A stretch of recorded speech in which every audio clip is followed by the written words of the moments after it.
आज हम class 8th का chapter number 3 synthetic fibres and plastic के क्वेश्चन आंसर्स करेंगे।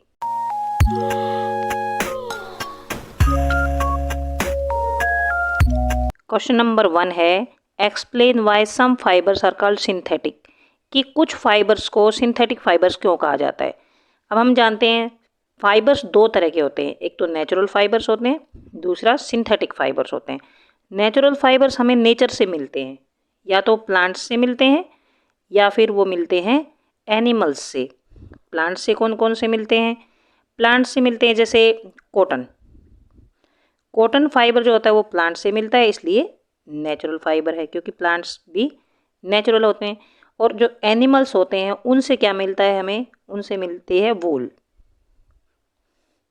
तो ये जो वूल फाइबर है ये भी नेचुरल फाइबर है। कॉटन और वूल नेचुरल फाइबर्स हैं। और सिल्क भी हमें सिल्क वॉर्म से मिलता है, तो ये भी नेचुरल फाइबर है। बट कुछ फाइबर्स नेचुरल नहीं होते हैं, जिनको नेचर ने नहीं बनाया है, वो मैन मेड फाइबर्स होते हैं, उनको सिंथेटिक फाइबर्स बोला जाता है। Some fibres which are not natural man made fibres are called synthetic fibres because they are made by chemical processing of petrochemicals.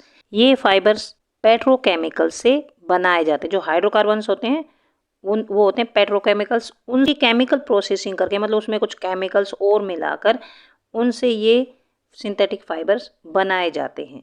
The synthetic fibres are made up of very large units called polymers. ये जो synthetic fibres होते हैं इनकी बहुत बड़ी units होती हैं, जैसे एक एक यूनिट मिलकर, जैसे ये एक यूनिट है, ये दूसरी यूनिट है, इसको बोलेंगे मोनोमर, और ये सारी यूनिट मिलकर पॉलीमर बनाती हैं। So the synthetic fibres are made up of very large units called polymers. तो इनकी ये जो लार्ज यूनिट है इनको पॉलीमर बोलते हैं, जिनसे सिंथेटिक फाइबर्स बनते हैं। Some of synthetic fibres are rayon, nylon and acrylic. ये सिंथेटिक फाइबर्स के नाम हैं। क्वेश्चन नंबर 2 है mark right the correct answer. Rayon is different from synthetic fibres. Rayon जो है वो सिंथेटिक फाइबर से डिफरेंट है। क्यों? ऑप्शन है it has a silk like appearance, it is obtained from wood pulp, it's fibre can also be woven like those of natural fibres. पहला क्या है कि ये सिल्क की तरह दिखता है।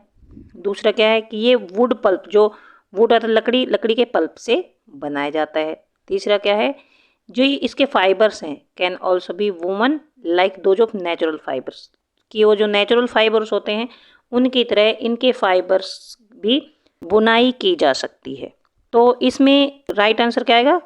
It is obtain from wood pulp. ये आएगा बी आंसर, क्योंकि ये वुड जो होते हैं उसकी पल्प से बनाया जाता है रेयन। क्वेश्चन नंबर 3 है fill in the blanks with appropriate words. सही वर्ड्स इसमें भरने हैं ब्लैंक्स में। फर्स्ट है synthetic fibres are also called dash और dash fibres. Man made fibres बोलेंगे या फिर उनको आर्टिफिशियल फाइबर्स भी बोल सकते हैं, क्योंकि synthetic fibres man made fibres होते हैं, सो वो नेचुरल नहीं होते, इसलिए उनको आर्टिफिशियल फाइबर भी बोलते हैं। Synthetic fibres are synthesis from raw material called. Synthetic fibres जो होते हैं वो उनका जो रॉ मटेरियल होता है वो क्या होता है? पेट्रोकेमिकल्स। पहले क्वेश्चन में मैंने बताया था। थर्ड है like synthetic fibres plastic is also a polymer. Synthetic fibres polymers होते हैं और प्लास्टिक भी पॉलीमर होता है। क्वेश्चन नंबर 4 है give examples which indicate that nylon fibres are very strong. जो नायलॉन फाइबर्स होते हैं वो बहुत स्ट्रॉन्ग होते हैं, इसका एक एग्जाम्पल दो।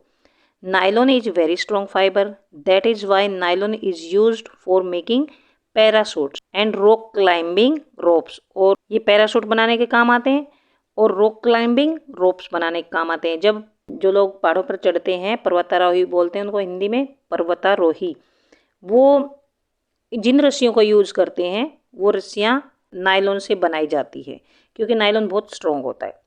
फिशिंग नेट्स, जो फिश पकड़ने के लिए जो नेट्स यूज़ किए जाते हैं, और सीट बेल्ट्स बनाने के काम आते हैं। जो गाड़ी होती है उनमें जो सीट बेल्ट्स बनती हैं, क्योंकि सीट बेल्ट्स बनाने के लिए स्ट्रॉन्ग फाइबर चाहिए। कभी एक्सीडेंट हो जाता है तो सीट बेल्ट हमें पीछे की तरफ खींचती हैं, तो उसके लिए स्ट्रॉन्ग फाइबर चाहिए जो नायलॉन होता है। A nylon thread is elastic and light but actually strong. Nylon thread जो होता है वो इलास्टिक होता है, मतलब स्ट्रेचेबल होता है और लाइट वेट का होता है, बट वो स्ट्रॉन्ग बहुत ज़्यादा होता है। क्वेश्चन नंबर 5 है, explain Y plastic containers are favourite for storing food. जो प्लास्टिक के कंटेनर्स होते हैं, प्लास्टिक के डिब्बे होते हैं, वो फूड स्टोर करने के लिए अच्छे होते हैं, क्यों? आंसर है, plastic containers are favourite for storing food for the following reasons. Reason 1 है, plastic containers are light weight so they are easy to handle. एक तो वो लाइट वेट होते हैं, उनमें वजन नहीं होता, तो हम उसको इजीली उठा सकते हैं, इधर उधर ले जा सकते हैं। दूसरा है, the price of plastic containers is very less as compare to other containers. जो प्लास्टिक के कंटेनर्स होते हैं उनका प्राइस अदर कंटेनर से कम होता है। जैसे जो मेटल के कंटेनर्स होते हैं वो हैवी भी होते हैं, उनका प्राइस भी ज़्यादा होता है, लेकिन प्लास्टिक के कंटेनर्स लाइट वेट भी होते हैं और इनका प्राइस भी कम होता है और ये इजीली मिल जाते हैं, देखने में भी अच्छे लगते हैं, इसलिए भी इनमें फूड स्टोर किया जाता है। दे हैव गुड स्ट्रेंथ, और कंटेनर्स काफ़ी सालों तक चलते हैं, ये टिकाऊ होते हैं, इन पर रस्ट वगैरह नहीं लगती, इसलिए भी ये फूड स्टोर करने के लिए काफ़ी यूज किए जाते हैं। क्वेश्चन नंबर 6 है, explain the difference between the thermoplastic and thermosetting plastic. Plastic दो तरह के होते हैं, थर्मोप्लास्टिक और दूसरा होता है थर्मोसेटिंग प्लास्टिक। इनका डिफरेंस हम देखेंगे क्या होता है। Difference between thermoplastic and thermosetting plastic. Thermo means होता है हीट, प्लास्टिक मतलब प्लास्टिक होता है, plastic which gets deformed easily on heating. ये प्लास्टिक जो होते हैं हीट से उनकी शेप चेंज हो जाती है and can be bent easily are known as thermoplastic, और ये बेंड भी हो जाते हैं, जो थोड़ा सा हीट करते ही ये मेल्ट भी हो जाते हैं और उनकी शेप भी चेंज हो जाती है। बट जो थर्मोसेटिंग प्लास्टिक होते हैं इनको कैसे याद करेंगे, थर्मो से जिनकी सेटिंग खराब ना हो, मतलब हीट से जिनकी सेटिंग ना चेंज हो, उनको थर्मोसेटिंग प्लास्टिक बोलते हैं। ये plastic which when moulded once can not be softened by heating. एक बार जैसे फैक्ट्रीज में बना दिए वैसे ही रहते हैं, इनको हीट किया जाता है तो ये सॉफ्ट नहीं होते, मेल्ट नहीं होते, इनकी शेप भी चेंज नहीं होती है। They are called thermosetting. Heat से भी इनकी सेटिंग पर कोई फर्क नहीं पड़ता, इसलिए इनको बोलते हैं thermosetting plastic. Polythene and PVC are some of examples of thermoplastic. Polythene और पीवीसी जो होती हैं वो थर्मोप्लास्टिक के एग्जांपल्स हैं, क्योंकि वो हीट करने से पिघल जाती हैं, मेल्ट हो जाती हैं और उनकी शेप चेंज हो जाती है। 2 examples are bakelite and melamine. जो इलेक्ट्रिक स्विच होते हैं और जो बर्तन होते हैं उनके हैंडल्स जो होते हैं, जैसे मान लो कोई फ्राई पैन है, उसका जो हैंडल है या कुकर का जो हैंडल होता है वो थर्मोसेटिंग प्लास्टिक से बनाया जाता है, क्योंकि वो मेल्ट नहीं होते गर्म करने से, तो बेकेलाइट से तो ये बनाए जाते हैं। और मेलेमाइन से बनती हैं जो टाइल्स होती हैं घरों में या किचन में, जो टाइल्स लगाई जाती हैं वो मेलेमाइन से बनती हैं। थर्ड है, these are used for manufacturing toys, combs and various types of containers. ये खिलौने बनाने के काम आता है ये थर्मोप्लास्टिक, और कंघियाँ वगैरह बनाने के काम आता है, और कई तरह के जो कंटेनर्स होते हैं फूड स्टोर करने के लिए वो बनाने के काम आते हैं, या बोटल्स वगैरह पॉलीथीन वगैरह बनाने के काम आता है। बेकेलाइट, क्योंकि ये थर्मोसेटिंग प्लास्टिक है, is used for making electrical switch, light fan वगैरह के लिए जो स्विच लगे होते हैं वो बेकेलाइट से बनाए जाते हैं। हैंडल्स ऑफ वेरियस यूटेंसिल्स, और जो बर्तन होते हैं जैसे कुकर, फ्राई पैन वगैरह, उनके जो हैंडल्स बनाए जाते हैं वो भी बेकेलाइट से बनाए जाते हैं। मेलेमाइन थर्मोसेटिंग है, is use for making floor tiles, floor के लिए जो टाइल्स यूज होती हैं वो बनाई जाती हैं मेलेमाइन से। कुछ फैब्रिक्स होते हैं जिनको पहन के काम किया जाता है किचन में, वो भी मेलेमाइन से बनाए जाते हैं। तो इस टाइप से ये चीज़ें थर्मोसेटिंग और थर्मोप्लास्टिक से बनाए जाते हैं, और ये इनमें डिफरेंस है। क्वेश्चन नंबर 7 है, explain why the following are made of thermosetting plastic. Saucepan handles and electric plugs, switches, plug boards. ये जो हैं ये थर्मोसेटिंग से क्यों बनाए जाते हैं। थर्मोसेटिंग दो तरह के प्लास्टिक बताए थे मैंने पिछले वाले क्वेश्चन में, एक तो मेलामाइन होता है, एक होता है बेकेलाइट। जो मेलेमाइन होता है वो थर्मोसेटिंग प्लास्टिक होता है, ये रेजिस्ट फायर, ये आग को नहीं पकड़ सकता, मतलब अगर इनमें आग लग जाती तो इस पर कोई असर नहीं होता है। And can tolerate heat better than other plastic. अगर इसको हीट किया जाता है तो ये मेल्ट भी नहीं होता और इसकी शेप भी चेंज नहीं होती, इस पर कोई फ़र्क नहीं पड़ता। सो it is use for making saucepan handles which resist fire. इसलिए जो सॉसपैन हैंडल्स मतलब जो कुकर वगैरह के जो हैंडल्स बनाने के काम में इसका यूज़ किया जाता है। और बेकेलाइट जो होता है वो भी थर्मोसेटिंग प्लास्टिक है। Is poor conductor of heat. इसमें भी हीट जो होती है वो कंडक्ट नहीं होती है एंड इलेक्ट्रिसिटी भी कंडक्ट नहीं होती, मतलब इसमें करंट भी नहीं आता है और इसको हीट करते हैं तो गर्म भी नहीं होती है। सो it is used for making electric plugs. इसलिए ये प्लग वगैरह बनाने के, स्विच वगैरह बनाने के काम आते हैं, या फिर प्लग के जो बोर्ड्स होते हैं, जो इलेक्ट्रिक बोर्ड्स होते हैं, वो बनाने के काम भी आता है। क्वेश्चन नंबर 8 है, categorise the materials of following products into can be recycled and can not be recycled. कि जो ये मटेरियल्स दे रखे हैं इनमें से वो छांटने हैं जो कि एक तो रिसाइकिल किए जा सकते हों और एक जिनको रिसाइकिल नहीं किया जा सकता। फर्स्ट है telephone instruments, plastic toys, cooker handles, carry bags, ball point pens, plastic bowls, plastic covering on electric wires, plastic chairs and electric switches. तो एक तो ये बताने कैन बी रिसाइकिल्ड और कैन नॉट बी रिसाइकिल्ड। जो plastic recycle किया जा सकता है वो वाला प्लास्टिक होता है जो कि हीट करने से मेल्ट हो जाता है। जो मेल्ट नहीं होता वो रिसाइकिल नहीं किया जा सकता। तो जो थर्मो प्लास्टिक होते हैं उनको रिसाइकिल किया जा सकता है और जो थर्मोसेटिंग होते हैं उनको रिसाइकिल नहीं किया जा सकता। अब इनमें से टेलीफोन इंस्ट्रूमेंट हार्ड होते हैं, उनको रिसाइकिल नहीं किया जा सकता। इसमें हम लिख लेंगे ये टेलीफोन इंस्ट्रूमेंट सेकंड कैटेगरी में। प्लास्टिक टॉयज जो होते हैं वो मेल्ट हो जाते हैं तो उनको रिसाइकिल किया जा सकता है। कुकर हैंडल्स उनको भी रिसाइकिल नहीं किया जा सकता है वो क्योंकि वो थर्मोसेटिंग प्लास्टिक से बने हैं। कैरी बैग्स को रिसाइकिल किया जा सकता है, इसमें फर्स्ट कॉलम में आ जाएगा, ये फर्स्ट है और ये सेकंड है। बॉल पेन्स होते हैं उनको भी रिसाइकिल किया जा सकता है, वो भी मेल्ट हो जाते हैं। प्लास्टिक बाउल्स भी मेल्ट हो जाते हैं। Plastic covering on electric wires, जो इलेक्ट्रिक वायर्स होते हैं उनके ऊपर जो प्लास्टिक का कवर चढ़ा होता है वो भी मेल्ट हो जाते हैं, इनको भी रिसाइकिल किया जा सकता है। प्लास्टिक चेयर्स को भी रिसाइकिल किया जा सकता है। And electric switches, but electric switches को रिसाइकिल नहीं किया जा सकता क्योंकि इलेक्ट्रिक स्विचेज थर्मोसेटिंग प्लास्टिक से बने होते हैं। सो हमने ये लिख लिया है, these can be recycled as these are thermoplastic and these cannot be recycled as these are thermosetting plastic. Question number 9 है, Rana wants to buy shirts for summer. Summers के लिए राना को शर्ट खरीदनी है। Should he buy cotton shirts or shirts made from synthetic material? Advise Rana giving your reason. कि राना को shirt खरीदनी है गर्मियों में पहनने के लिए, तो उसको कॉटन की शर्ट खरीदनी चाहिए या फिर जो शर्ट सिंथेटिक फाइबर से बनी है वो खरीदनी चाहिए। राना को एडवाइस दी और उनका रीजन भी बताना है। Rana is advise to buy cotton shirt खरीदनी चाहिए उसको समर्स के लिए, because cotton absorbs the sweat and pores in the cotton allows easy evaporation. क्योंकि जो कॉटन होता है एक तो वो वाटर को ज़्यादा एब्जॉर्ब करता है, तो जो पसीने आते हैं गर्मियों में, स्वेट आता है, उसको भी ये ज़्यादा एब्जॉर्ब करता है।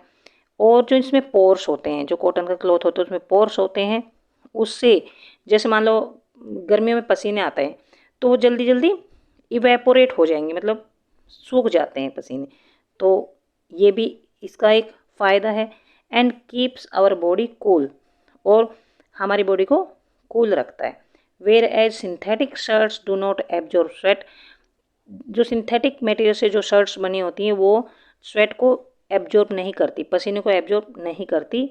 They are very uncomfortable to wear in summers, और पसीने को जब एब्जॉर्ब नहीं करती, पसीना सूखेगा नहीं तो हम अनकम्फर्टेबल फील करते हैं। सो इसको राना को कॉटन शर्ट खरीदनी चाहिए for summers. Give examples to show that plastics are non corrosive in nature. जो प्लास्टिक होते हैं वो ख़राब नहीं होते हैं, इसके एग्जाम्पल दीजिए। आंसर है, we can store various kinds of chemicals and other materials in plastic containers. हम कई तरह के केमिकल्स और अदर मटेरियल्स को प्लास्टिक में स्टोर करके रख सकते हैं, because they are non reactive, क्योंकि प्लास्टिक होता है वो नॉन रिएक्टिव होता है, रिएक्शन नहीं करता वो। And do not react with water and air, और वाटर एयर से भी रिएक्शन नहीं करता है। जैसे टेफ्लॉन है, a kind of plastic is used as coating to manufacture non stick cookware. जो नॉन स्टिक के जो बर्तन होते हैं उस पर एक लेयर लगी होती है जो टेफ्लॉन की लेयर होती है। और जैसे बैकलाइट होता है, is poor conductor of heat and electricity, so it is used for making electric switches and handles of utensils. और जो मेलेमाइन होता है, is used for making floor tiles and kitchen ware. तो ये इसके एग्जाम्पल्स हैं जो कि ये बताते हैं कि plastic non corrosive in nature होता है, कि प्लास्टिक जल्दी से ख़राब नहीं होता है। ये चीज़ें इनसे बनाई जाती हैं और इनसे प्रूव होता है कि प्लास्टिक ख़राब नहीं होता है। क्वेश्चन नंबर 11 है, should the handle and bristles of toothbrush be made of same material. ये टूथब्रश है, इसका जो हैंडल ये है और टूथब्रश में ये पतले पतले जो प्लास्टिक के लगे होते हैं ब्रिस्टल्स बोलते हैं, क्या ये सेम प्लास्टिक से बने होने चाहिए? Explain your answer. आंसर है the bristles of toothbrush should be made of soft material. ये तो देखिए ये सॉफ्ट मटेरियल से बने होने चाहिए, सो that it doesn't harm the gums, जो हमारे मसूड़ों को ख़राब ना करें, हमारे मसूड़ों को कोई भी नुकसान ना पहुंचाए।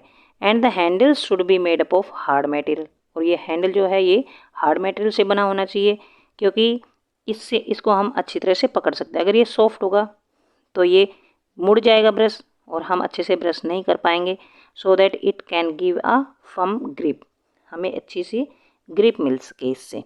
Therefore the bristles are made up of nylon fibres, इसलिए जो ब्रिस्टल्स होते हैं वो तो नायलॉन फाइबर से बने होते हैं, which are strong, elastic, lustrous and light weight. ये स्ट्रॉन्ग होते हैं ब्रिस्टल्स, और इलास्टिक मतलब फ्लेक्सिबल होते हैं और चमकदार भी होते हैं और लाइट वेट होते हैं। एंड ईजी टू हैंडल, और इनको हैंडल करना ईजी होता है। And the handle is made of hard plastic, और जो हैंडल्स होते हैं वो हार्ड प्लास्टिक के बनाए जाते हैं। एज इट इज़ स्ट्रॉन्ग, क्योंकि ये स्ट्रॉन्ग होता है, ड्यूरेबल होता है, and poor conductor of heat and electricity होता है। जो हार्ड प्लास्टिक होता है वो स्ट्रॉन्ग होता है, ड्यूरेबल होता है, बहुत दिनों तक चलता है, और poor conductor of heat and electricity होता है, और ये हीट से गर्म नहीं होता और इसमें करंट भी नहीं आता। क्वेश्चन नंबर 12 है, avoid plastics as far as possible, comment on this advice. Plastic को जितना ज़्यादा हो सके अवॉइड करना चाहिए, इस कमेंट पर एडवाइस दी मीन्स बताना है कि ये कमेंट सही है कि नहीं है। आंसर है, nowadays plastic become very important in our daily life. Daily life में प्लास्टिक जो है वो बहुत ज़्यादा यूज होता है। Even though we should avoid them as far as possible as for the following reason, फिर भी हमें जितना ज़्यादा हो सके इसको अवॉइड करना चाहिए, इसका कम से कम यूज करना चाहिए। इसकी क्या रीज़न है, ऐसा क्यों करना चाहिए? फर्स्ट है, प्लास्टिक्स आर नॉन बायोडिग्रेडेबल। एक तो प्लास्टिक गलता सड़ता नहीं है, जैसे कागज़ वगैरह अगर मान लो वेस्ट है उनको फेंक देते हैं हम, तो वो थोड़े दिनों में गल जाते हैं और मिट्टी में ही मिक्स हो जाते हैं। लेकिन जो प्लास्टिक की पॉलीथीन वगैरह को हम फेंकते हैं, प्लास्टिक के डिब्बे वगैरह इधर उधर पड़े रहते हैं, तो वो गलते नहीं हैं और इधर उधर ही वो कूड़ा फैल जाता है। And take a lot of time to decompose, और इसको डिकम्पोज होने में बहुत ज़्यादा साल लग जाते हैं। सेकेंड है, plastics are not eco friendly, ये हमारे पर्यावरण के, हमारे जो एनवायरनमेंट है उसके लिए इको फ्रेंडली नहीं है, मतलब सही नहीं है। बाय बर्निंग प्लास्टिक, अगर हम प्लास्टिक को जलाते हैं तो इसमें से पॉइजनस गैसें निकलती हैं, पॉइजनस धुआं निकलता है, दैट कॉज एयर पोल्यूशन, और उससे एयर पोल्यूशन होता है। देखो इसको हम दबाएंगे तो ये बहुत दिनों तक डिकम्पोज नहीं होता, इसको जलाएंगे तो इसमें से पॉइजनस फ्यूम्स निकलती हैं। और थर्ड है, sometimes cows and other animals may eat plastics present in the garbage which may choke their respiratory system and even cause death. और कई बार जो काउज वगैरह भी या फिर अदर एनिमल्स इनको खा लेते हैं, क्योंकि प्लास्टिक इधर उधर पड़ा रहता है, डिकम्पोज तो होता नहीं है, या प्लास्टिक की जो पॉलीथीन्स है वो भी इधर उधर पड़ी रहती हैं, और उससे जब गाय वगैरह या अदर एनिमल्स उनको खा लेते हैं तो उसके जो सांस लेने का जो सिस्टम है, रेस्पिरेटरी सिस्टम है या डाइजेस्टिव सिस्टम है, जो फूड पाइप है, उसमें ये फंस जाते हैं और कई बार ये एनिमल्स मर भी जाते हैं। फोर्थ है, the plastic left in soil results in soil pollution, और प्लास्टिक इधर उधर सॉइल में पड़ा रहता है तो उससे सॉइल पोल्यूशन भी होता है। Plastic bags drained into water bodies cause threat of aquatic life also. और प्लास्टिक के जो बैग्स होते हैं, पॉलीथीन वगैरह होती हैं, वो पानी में बहा दिए जाते हैं और उसमें जो पानी में जो मछलियाँ फिशेज वगैरह रहती हैं या अदर एनिमल्स जो पानी में रहते हैं, वो उनकी लाइफ के लिए भी ये अच्छे नहीं होते हैं, क्योंकि ये पानी को गंदा कर देते हैं, ख़राब कर देते हैं।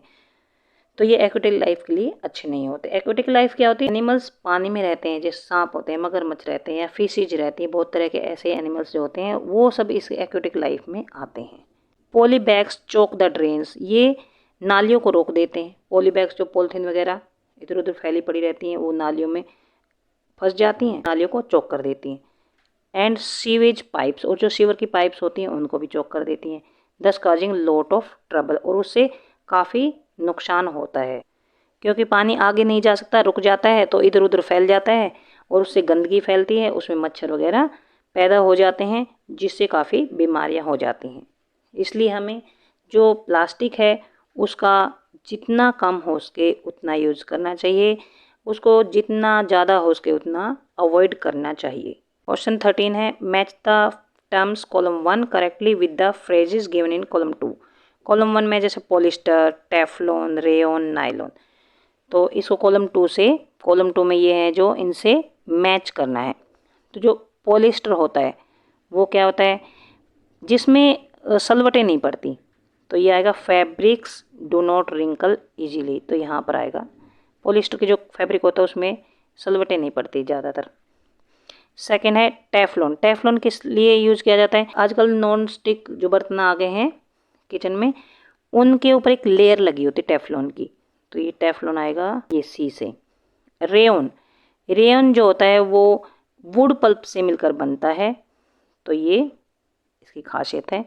नायलॉन होता है, जो नायलॉन स्ट्रॉन्ग होता है, इसलिए पैरासूट्स या स्टॉकिंग्स बनाने के काम में आता है। तो यहाँ से फैब्रिक डू नॉट रिंकल, ये भी ठीक है, ये यहाँ से भी लिख सकते हैं। क्वेश्चन नंबर 14 है, manufacturing synthetic fibres is actually helping conservation of forests. जो सिंथेटिक फाइबर्स होते हैं उनको बनाने से एक फ़ायदा है कि उससे जो फॉरेस्ट होते हैं उनकी सुरक्षा हो जाती है, वो बच जाते हैं। Comment, synthetic fibres are man made fibres. भी मैन मेड फाइबर्स है, नेचुरल फाइबर्स तो नहीं है। जो नेचुरल फाइबर्स होते हैं वो प्लांट से बनाए जाते हैं, तो ये सिंथेटिक फाइबर्स है, ये मैन मेड फाइबर्स हैं। These fibres are made from petrochemicals, और पेट्रोकेमिकल से ये बनाए जाते हैं।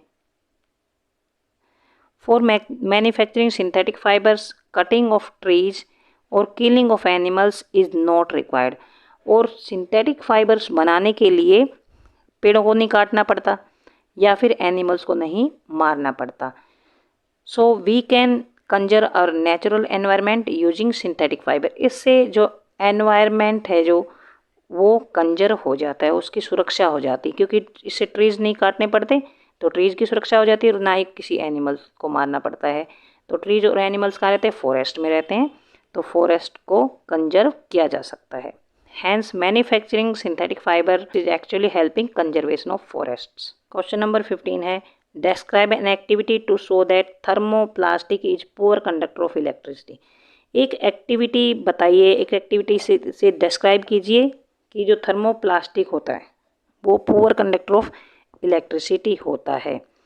इसके लिए take a small piece of thermoplastic material, thermoplastic का मटेरियल लेना है हमें छोटा सा, and connect it between circuit as shown in the figure. When we connect conductor in the circuit current passes through it. जब हम सर्किट में conductor connect करते हैं तो इसमें करंट आ जाता है, एंड द बल्ब ग्लोज, और बल्ब जल जाता है। But if we connect thermoplastic in the circuit no current passes and the bulb does not glow. और जब हम इस सर्किट में थर्मोप्लास्टिक को कनेक्ट करते हैं तो बल्ब नहीं जलता है। इसमें देखिए ये इलेक्ट्रिक सर्किट है, इसमें बैटरी है, इसमें बल्ब है और ये वायर्स हैं, ये आपस में जोड़ रखें। अब यहाँ पर जो ये वायर्स हैं, ये इसके बीच में हमने कोई कंडक्टर लगा दिया, जैसे लोहे की कील लगा दी, लोहे का टुकड़ा लगा दिया, या कॉपर का वायर लगा दी, या एल्यूमिनियम वायर लगा दिया, कोई भी मेटल का टुकड़ा यहाँ पर लगा दिया, और तो हम देखते हैं ये बल्ब जल जाता है, ग्लो होने लग जाता है। बट इसकी जगह अगर हम यहाँ थर्मोप्लास्टिक लगा देते, मतलब कोई प्लास्टिक का टुकड़ा लगा देते हैं, तो ये बल्ब नहीं जलता है, क्योंकि यहाँ से करंट फ्लो नहीं होगा और सर्किट भी कंप्लीट नहीं होगा। नो करंट कैन फ्लो, सो ये बल्ब नहीं जलेगा। सो ये एक्टिविटी है। ये एक्टिविटी आप करके भी देख सकते हैं, घर पे करके देख सकते हैं, इजी सी है ये। तो यहाँ तक क्वेश्चन आंसर्स ख़त्म होते हैं। अगर आपको समझ आ गए हैं, please subscribe my channel, share to your friends and like. कुछ समझ नहीं आया है तो कमेंट बॉक्स में लिखकर पूछ सकते हैं। Thanks for watching.